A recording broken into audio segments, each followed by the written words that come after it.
Hi everyone, welcome my YouTube channel digital Kasba. Friends, আবারও দক্ষিণ দিনাজপুর থেকে অনেকগুলো ভ্যাকেন্সি বার হয়েছে। তো কি পদের জন্য বার হয়েছে, কবে লাস্ট ডেট, এছাড়া কোয়ালিফিকেশন কি লাগবে, সম্পূর্ণ কিন্তু এই যে ভিডিও রয়েছে এই ভিডিওর মাধ্যমে আপনাদেরকে ইনফরমেশন প্রোভাইড করব। যারা নতুন রয়েছেন এই চ্যানেলে, প্লিজ আমার চ্যানেলকে লাইক ও সাবস্ক্রাইব করে নেবেন এরকম নতুন নতুন জব আপডেট পাওয়ার জন্য। তো ফ্রেন্ডস, দক্ষিণ দিনাজপুর থেকে যেসব ভ্যাকেন্সি ছেড়েছে তার জন্য এই যে দক্ষিণ দিনাজপুরের যে ওয়েবসাইট রয়েছে সেই ওয়েবসাইটে আসতে হবে। এছাড়া আমি ডিসক্রিপশনের নিচে দিয়ে দেবো লিঙ্ক, ওখান থেকে ডাইরেক্ট এই পেজে চলে আসবেন। আপনারা আসার পর আপনারা এখানে নিচের দিকে চলে আসবেন।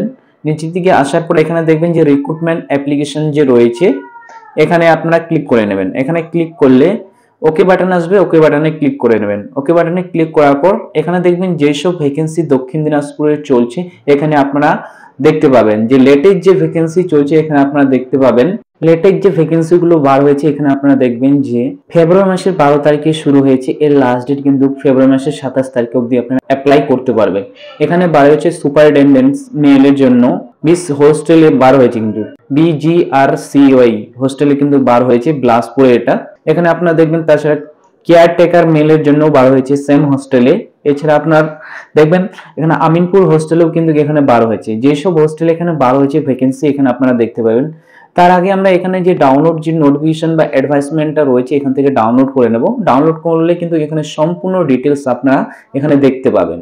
তো এখানে দেখবেন যে নোটিশটা ডাউনলোড হয়ে গেছে। এখানে বলেছে এখানে বয়েজ স্কুল রয়েছে বংশীহারি ব্লকে পড়বে, এটা SC স্কুলে কুশমন্ডি ব্লকে পড়বে, এটা বংশীহারি ব্লকে পড়বে, আর একটা হচ্ছে আপনার কুশমন্ডি ব্লকে পড়বে, মানে দুটা ব্লকে বয়েজ স্কুল রয়েছে সেটাতে আপনার নিয়োগ চলছে। তো এখানে দেখবেন যে পোস্ট বা হোস্টেল নেম রয়েছে, এখানে বিলাসপুর রয়েছে বয়েজ হোস্টেল পড়বে, এখানে হোস্টেলের নেম দেওয়া রয়েছে নিচের তাই কিন্তু এখানে হোস্টেলের নেম দেওয়া রয়েছে। এখানে বলছে কি কি পোস্টের জন্য, এখানে দেখবেন সুপারিনটেনডেন্ট মেলের জন্য একটা পোস্ট রয়েছে, তাছাড়া এখানে বলছে কেয়ারটেকার মেলের জন্য একটা পোস্ট রয়েছে, আবার কিন্তু এখানে কেয়ারটেকার মেলের জন্য আরেকটা পোস্ট রয়েছে, আর একটা কুকের জন্য এখানে রয়েছে। তারপর এখানে দেখবেন নিচের দিকে এখানে দেখবেন যে সুপারিনটেনডেন্ট যে আপনাকে স্যালারি পে করবে পার মান্থ কিন্তু আপনাকে 15,000 টাকা করে স্যালারি পে করবে, আর কেয়ারটেকারের জন্য আপনাকে 9,000 পার মান্থ দেবে, আর কুকের জন্য কিন্তু আপনাকে 7,000 পার মান্থ দেবে। এখানে বলা হচ্ছে সুপারিনটেনডেন্ট গ্রাজুয়েশন ফ্রম অর্গানাইজ, মানে যে কোনো যদি আপনি অর্গানাইজ থেকে গ্রাজুয়েশন পাস করে থাকেন তাহলে আপনি সুপারিনটেনডেন্ট যে পোস্ট রয়েছে সেটার জন্য অ্যাপ্লাই করতে পারবেন। এবার যে কেয়ারটেকার রয়েছে আপনি যদি মাধ্যমিক পাস করে থাকেন তাহলে কিন্তু এর জন্য আপনারা অ্যাপ্লাইটা করতে পারবেন। কুকের জন্য কিন্তু আপনি যদি 8 ক্লাস পাস থাকেন তাহলে কিন্তু এর জন্য অ্যাপ্লাই করতে পারবেন। এখানে বলা হচ্ছে সুপারিনটেনডেন্ট বা কেয়ারটেকারের যে রিটেন টেস্ট হবে এখানে জেনারেল ইংলিশ, এছাড়া বেঙ্গলি, এছাড়া তারপর যে এখানে হচ্ছে এলিমেন্টারি ম্যাথমেটিক্স এন্ড এখানে বলছে জেনারেল নলেজ। এখানে টোটাল আপনি কিন্তু 100 মার্কস থাকবে, তার মধ্যে ইন্টারভিউ 30 মার্কস থাকবে। অনলি ইন্টারভিউর মাধ্যমে এখানে কুক যে রয়েছে অনলি ইন্টারভিউর মাধ্যমে আপনাকে নেওয়া হবে, কুকের যে এক্সাম হবে না। তারপর এখানে বলেছে আপনার বয়স সীমা, এখানে বলছে 18 বছর যদি হয়ে থাকেন 18 থেকে 40 বছর তাহলে কিন্তু এর জন্য আপনি অ্যাপ্লাই করতে পারবেন। আপনি যদি SC ST OBC হয়ে থাকেন তাহলে আপনি কিন্তু আপনাকে বয়স এখানে বয়সের ছাড় রয়েছে। এখানে বলছে এক্সপিরিয়েন্স, যে performance will be given to the candidate having experienced the similar kind of this the job। আপনি যদি এক্সপেরিয়েন্স থাকে তাহলে আরো ভালো রয়েছে, তার জন্য এক্সট্রা আপনার ছাড় পাবেন।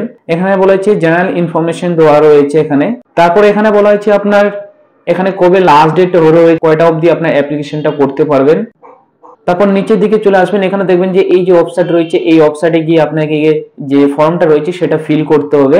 তারপর নিচের দিকে চলে আসবেন, এখানে আপনার আবার দেওয়া হয়েছে কবে শুরু হয়েছে, কবে লাস্ট ডেট হবে আপনার অ্যাপ্লিকেশনটা সেটা দেওয়া হয়েছে। এখানে বলেছে আপনার যে রিটেন এক্সাম হবে সেটা হচ্ছে তো মার্চ মাসে 5 তারিখে হবে। এছাড়া ইস্যু অফ এডমিট কার্ড আপনার কবে হবে, মার্চ মাসের তারিখে আপনার হবে এখানে ইস্যু এডমিট কার্ড। তারপর আপনাকে যে কোনো রেসিডেন্সিয়াল আপনাকে 13 তারিখে হবে, এখানে রিটেন এক্সাম হবে আপনার সুপারিনটেন্ডেন্ট বা কেয়ারটেকার রয়েছে এখানে আপনার রয়েছে মার্চ মাসের 23 তারিখে হবে। আর এখানে বলা হয়েছে the interview for the post of sub superintendent and caretaker রয়েছে, এখানে ডেট ইন্টারভিউ আপনাকে জানানো হবে। কুকের এখানে ইন্টারভিউ রয়েছে আপনার এপ্রিল মাসের 2 তারিখে হবে। তো আপনার এখানে বলা হয়েছে তারপর এখানে ডকুমেন্টস কি কি লাগবে, এখানে ডকুমেন্টস বলেছে সেলফ অ্যাটেস্ট কপি বা এজ প্রুফ হিসেবে আপনাকে বার্থ সার্টিফিকেট, স্কুল সার্টিফিকেট, এছাড়া এডমিট কার্ড আপনাকে দিতে বলেছে। মাধ্যমিক এছাড়া হাই সেকেন্ডারি দিতে বলেছে, বা আধার কার্ডও চলবে। এখানে self attest the identity proof হিসেবে আপনার আইডেন্টি প্রুফ হিসেবে ভোটার কার্ড, আধার কার্ড, ড্রাইভিং লাইসেন্স, এছাড়া প্যান কার্ড আপনাকে দিতে হবে।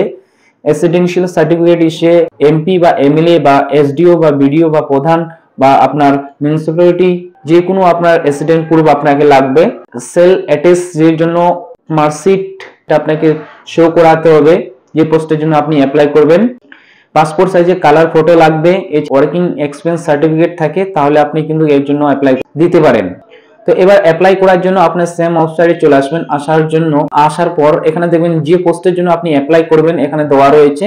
তো এখানে আপনারা ক্লিক করে নেবেন, এখানে দেখবেন ক্লিক অপশন রয়েছে বা অ্যাপ্লাই অপশন রয়েছে। তারপরে এখানে আপনার নাম বসাবেন, এখানে মোবাইল নাম্বার দেবেন, তারপর সেন্ড ওটিপি তে ক্লিক করবেন। সেন্ড ওটিপি তে আপনার মোবাইল নাম্বারে ওটিপি যাবে, ওটিপিটা এখানে বসিয়ে ভেরিফাই ক্লিক করবেন। তারপর যে ফর্মটা রয়েছে সেটা খুলে যাবে, এখানে আপনার নাম শো করবে। এখানে আপনাকে আইডেন্টি প্রুফ বিষয়ে আধার কার্ড, ভোটার কার্ড, এছাড়া ড্রাইভিং লাইসেন্স, পাসপোর্ট, এছাড়া প্যান কার্ড, এছাড়া ফটো রেশন কার্ড আপনাকে দিতে বলেছে 200 কেবির মধ্যে পিডিএফ এ কিন্তু। তারপরে এখানে আপনার বাবার নাম, এছাড়া মায়ের নাম, এছাড়া গার্জিয়ান বা হাজবেন্ড নাম এখানে বসিয়ে দেবেন। এখানে প্রেজেন্ট অ্যাড্রেস বসাবেন, এখানে পার্মানেন্ট অ্যাড্রেস বসাবেন। বসার পরে এখানে অ্যাড্রেস লাইনে town, city, post office, district আর পিনকোড বসাবেন। তারপর এখানে অ্যাড্রেস প্রুফ আপলোড করতে বলেছে। এখানে অ্যাড্রেস প্রুফ হিসাবে আপনি আধার কার্ড, এছাড়া ভোটার কার্ড 200 কপি পিডিএফ এ কিন্তু আপলোড করতে হবে। তারপর নিচের দিকে স্ক্রল করে চলে আসবেন। নিচের দিকে আসার পর এখানে আপনি ন্যাশনালিটি এখানে বসিয়ে দেবেন। তারপর এখানে জেন্ডারটা এখান থেকে সিলেক্ট করে নেবেন, মেল নাকি ফিমেল। ক্যাটাগরিটা এখান থেকে সিলেক্ট করে নেবেন। তারপরে এখানে আপনার কাস্ট সার্টিফিকেট আপলোড করে দেবেন 500 কেবির মধ্যে পিডিএফ এ। তারপর রিলিজনটা আপনি এখান থেকে সিলেক্ট করে নেবেন। তারপরে এখানে আপনার ডেট অফ বার্থটা বসিয়ে দেবেন। ডেট অফ বার্থটা বসিয়ে দেওয়ার পর আপনার এখানে ডেট অফ বার্থ হিসাবে আপনার বার্থ সার্টিফিকেট, এছাড়া এডমিট কার্ড আপলোড করতে পারেন। এছাড়া আপনার এখানে বয়সটা শো করবে, কত মাস কত দিন রয়েছে। এখানে আপনার মোবাইল নাম্বার শো করবে, এখানে আপনাকে ইমেল আইডি দিতে হবে। দেওয়ার পর নিচের দিকে আবার স্ক্রল করে চলে আসলে এখানে দেখবেন 13 নম্বর অপশনে আপলোড একাডেমি কোয়ালিফিকেশন, আপনার যে কোয়ালিফিকেশন রয়েছে সেটা এখানে আপলোড করতে বলেছে। এখানে মাধ্যমিক থাকবে, এখানে মাধ্যমিক আপনাকে সিলেক্ট করতে হবে। তারপরে এখানে আপনার বোর্ড এখানে বসাতে হবে, বোর্ডটা এখানে বসিয়ে দেবেন। তারপর কবে পাস করেন সেই পাসিং ইয়ার্সটা বসিয়ে দেবেন।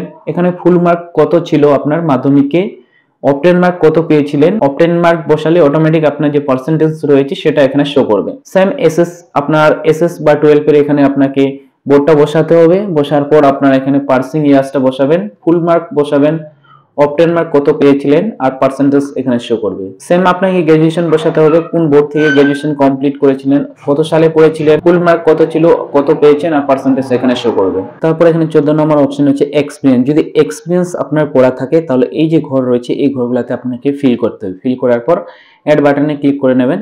তারপর নিচের দিকে 15 নম্বর অপশনে আসবেন। যদি আদার্স কোনো ইনফরমেশন থাকে তাহলে এখানে বসিয়ে দেবেন, না হলে এটা ছেড়ে দেবেন। ছেড়ে দেওয়ার পর এখানে নিচের দিকে চলে আসবেন। এখানে বলেছে রিসেন্ট পাসপোর্ট সাইজের ফটোগ্রাফি, এখানে বসাতে বলেছে জেপিজি বা এছাড়া জেপিইজি বা পিএনজি 150 কেবির মধ্যে। তারপর এখানে সিগনেচার তাই আপলোড করতে বলেছে জেপিজি বা পিএনজির মধ্যে 150 কেবির মধ্যে। এছাড়া আপনার একাডেমিক কোয়ালিফিকেশন আপনাকে 500 কেবির মধ্যে পিডিএফ এ আপলোড করতে বলেছে। এক্সপেরিয়েন্স যদি সার্টিফিকেট থাকে তাহলে আপনাকে এখানে আপলোড করতে বলেছে পিডিএফ 1 MB এর মধ্যে। তারপর আপলোড করার পর এখানে যে কনফার্ম ইউর ডিক্লারেশনে ক্লিক করে দেবেন। তারপর এখানে ক্যাপচারটা দেওয়ার পর কনফার্ম ইউর রেজিস্ট্রেশনে ক্লিক করবেন। এখানে দেখবেন যে এর অ্যাপ্লিকেশন প্রসেস ওয়াজ সাকসেসফুলি, এখানে আপনার অ্যাপ্লিকেশন নাম্বার দেওয়া রয়েছে। ওকে বাটনে ক্লিক করে দেবেন। ওকে বাটনে ক্লিক করলে এখানে আপনি অ্যাপ্লিকেশন নাম্বার আপনারা এখানে দেখতে পাবেন আর কি পোস্টের জন্য অ্যাপ্লাই করেছেন সেটা এখানে আপনারা দেখতে পাবেন। তারপর এখানে আপনার প্রিন্ট অ্যাপ্লিকেশনে ক্লিক করে দেবেন। প্রিন্ট অ্যাপ্লিকেশনে ক্লিক করলে আপনার যে অ্যাপ্লিকেশনটা রয়েছে এখানে আপনারা দেখতে পাবেন। তো ফ্রেন্ডস এইভাবেই কিন্তু আপনার যে হোস্টেলের যে ফর্ম ফিল আপ সেটা আপনারা করতে পারবেন। তো ফ্রেন্ডস আমার যদি ভিডিও ভালো লেগে থাকে তো প্লিজ কিন্তু আপনারা লাইক ও সাবস্ক্রাইব করে নেবেন এরকম নতুন নতুন জব আপডেট পাওয়ার জন্য। Thank you watching my video.